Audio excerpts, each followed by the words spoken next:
Till now, I manifested, revealed the signs of state of Paramashiva, space of Paramashiva, powers of Paramashiva. Now, direct process, directly from Paramashiva to manifest the being of Paramashiva, because the world is ready. Akash Bhairava, the God who makes all our beings ready for Paramashiva to manifest. It will be centered on Akash Bhairava and making Paramashiva manifest in all of us. The program will be Guru Dakshina based. It will be dependent on you. You can't put any monetary value for it. If 10,000 of us can sit together and manifest the being of Paramashiva, not only we will heal the coronavirus in the whole world, we will give a super conscious breakthrough to the world. Whatever I was talking after the great fast, I am going to make that all into reality. This will be the most life positive happening on planet Earth. All of you, make the decision to attend Paramashivam from simple integrity. My purpose is to make you attend sincerely, that's all.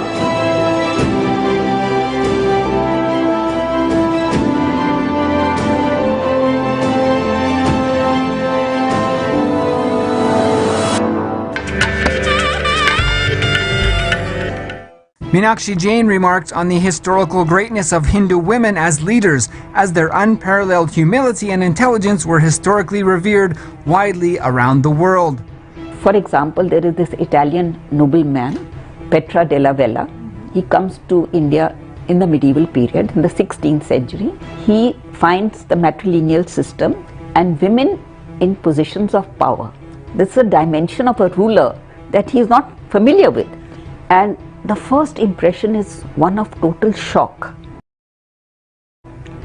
because she is dressed as ordinarily as the workers. Yeah. So then he says, I started talking to her and I was struck that she sounded as philosophical as the Shah of Iran, whom I had interviewed some months ago.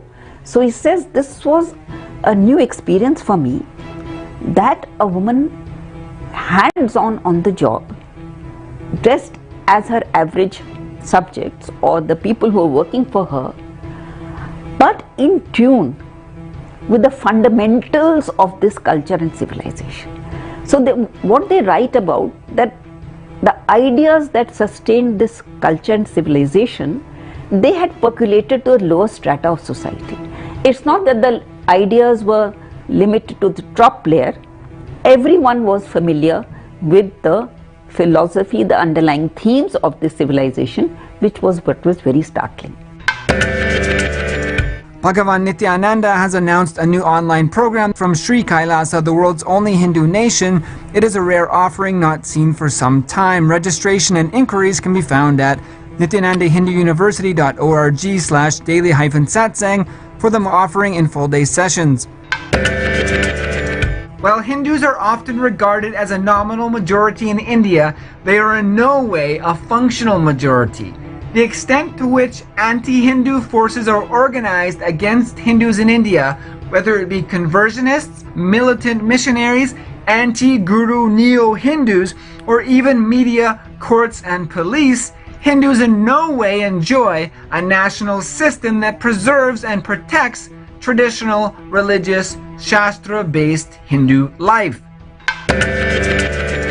In Tamil Nadu alone, the government collects more than 3,000 crore rupees or $400 million US per year from Hindu temples through hundi collection offerings, darshan tickets, special program fees and more, while only 4 to 6 crore rupees are given for temple maintenance. The remaining of the 3,000 crore rupees that is taken out of Hindu temples is distributed as per government directives, whereas many Christian and Muslim institutions receive these very funds in the form of government grants annually in the state of Tamil Nadu.